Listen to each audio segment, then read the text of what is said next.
With the current season coming to an end, I want to share a few tips on storing your unused hay guard and winterising your equipment. Firstly, drain the leftover hay guard into a clean, airtight container. Minimise exposure to air by ensuring that the container is at least 75% full. Put fresh water in your applicator and run the system for 10 minutes. Drain the last of the water from the tank and then add another 10 litres. Run the system again for 2 more minutes, turning it off and leaving the rest of the water in your tank and pump. Rinse any hay guard residue off your applicator and baler using a pressure washer.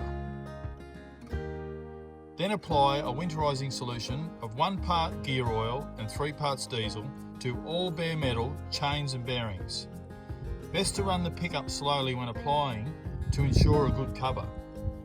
If you have any further questions, please don't hesitate to call your local Tama representative or reply to this post.